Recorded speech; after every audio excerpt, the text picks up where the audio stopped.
मुख्यमंत्री योगी आदित्यनाथ ने कहा कि देश की सबसे बड़ी आबादी के साथ उत्तर प्रदेश एसएसएमई की सर्वाधिक यूनिट रखने वाला राज्य है। एक सर्वे के अनुसार यूपी के 75 जनपदों में 96 लाख एसएमई यूनिट है। कृषि के बाद यूपी में यह सार्वजनिक रोजगार सृजन करने वाला क्षेत्र है। मुख्यमंत्री योगी आदित्यनाथ ने यूपी इंटरनेशनल ट्रेड शो 2024 के शुभारंभ समारोह को संबोधित किया। सीएम योगी ने कार्यक्रम के मुख्य अतिथि देश के उपराष्ट्रपति जगदीप धनखड़ का स्वागत किया और ट्रेड शो में विभिन्न स्टॉलों का अवलोकन भी किया। पीएम मोदी के नेतृत्व में अनेक कार्यक्रमों को बढ़ाया गया। आज उत्तर प्रदेश, जैसा कि मैंने कहा आपको, कि न केवल एमएसएमई के अपने बेहतरीन बेस के लिए जाना जा रहा है, बल्कि अपने बेहतरीन इंफ्रास्ट्रक्चर के लिए भी जाना जा रहा है। मौजूदा समय में हमारे पास 7 एक्सप्रेसवे पूरी तरह कार्य कर रहे हैं। 6 एक्सप्रेसवे पे वर्तमान में हम लोग कार्य कर रहे हैं।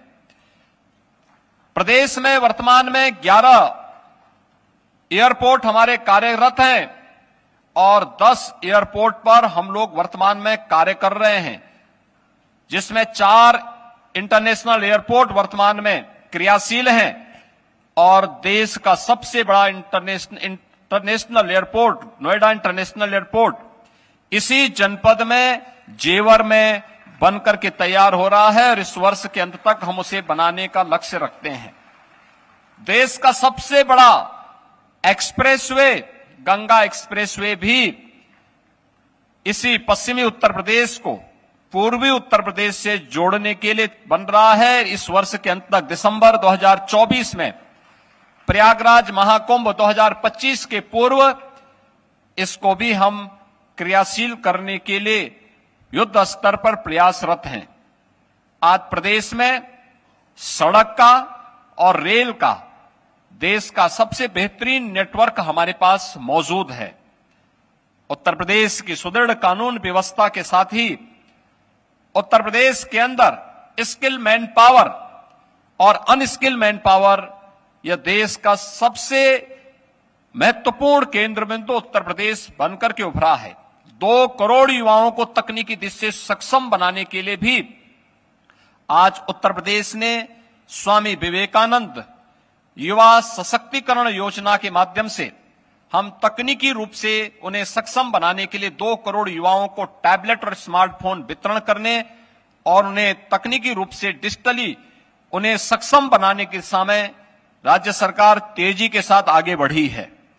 मुझे पूरा विश्वास है कि यह अगले 5 दिनों तक चलने वाला यह इंटरनेशनल ट्रेड शो अपने प्रथम संस्करण की तर्ज पर उत्तर प्रदेश के प्रोडक्ट को, उत्तर प्रदेश के पोटेंशियल को, उत्तर प्रदेश की सांस्कृतिक विशेषता को और सामाजिक विविधता को वैश्विक मंच तक प्रस्तुत करने में सफल होगा। मुझे याद है जब उत्तर प्रदेश देश और दुनिया इस सदी की सबसे बड़ी महामारी को कोविड-19 से जूझ रहा था, उस समय उत्तर प्रदेश के अंदर उत्तर प्रदेश के जो कारीगर, जो श्रमिक देश के अलग अलग राज्यों में कार्य कर रहे थे, उनके सामने भीषण आजीविका का संकट खड़ा हुआ था। पूरे देश की चिंता थी कि इन लोगों का क्या होगा, लेकिन मैं निश्चिंत था। मैंने कहा यूपी में इतना पोटेंशियल है, ये 40 लाख नहीं बल्कि 4 करोड़ भी आएंगे, यूपी इन सबको अपने यहां जगह देगा, क्योंकि ये यूपी के हैं। और मुझे बताते हुए प्रसन्नता है कि वे 40 लाख जो भी कामगार और श्रमिक उत्तर प्रदेश के अंदर आए थे, हम लोगों ने यूपी में एंटर करते ही उनकी स्किल मैपिंग करवाई थी और स्किल मैपिंग कराने के साथ एक एक जनपद को हम लोगों ने पूरी स्किल मैपिंग के पूरे डाटा उपलब्ध करवाने के साथ ही उन्हें वहां पे संबंधित यूनिट में कार्य करने के लिए भी एक ऑफर उन्हें उपलब्ध करवाया। परिणाम था कहीं भी कोई अव्यवस्था नहीं फैली, बल्कि उन लोगों ने आकर के उत्तर प्रदेश की अर्थव्यवस्था को एक बूस्ट दिया और उत्तर प्रदेश आज यही कारण है कि न केवल प्रधानमंत्री मोदी जी के भारत की अर्थव्यवस्था को $5 ट्रिलियन की अर्थव्यवस्था बनाने के अभियान में उत्तर प्रदेश भी $1 ट्रिलियन की इकोनॉमी की दिशा में तेजी के साथ आगे बढ़ करके आज ग्रोथ इंजन के रूप में दिखाई दे रहा है।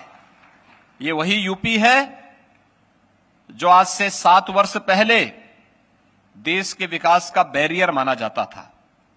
आज यह देश के विकास का एक ग्रोथ इंजन के रूप में जाना जा रहा है। इसमें एमएसएमई सेक्टर की एक बड़ी भूमिका है और हम लोगों को इस बारे में जरूर ध्यान में रखना होगा कि कोई भी बड़ा औद्योगिक निवेश बिना एमएसएमई बेस के आगे नहीं बढ़ सकता। और ये सौभाग्य का अवसर है कि उत्तर प्रदेश के पास देश का सबसे बड़ा एमएसएमई का बेस मौजूद है जिस पर हम कार्य कर रहे हैं।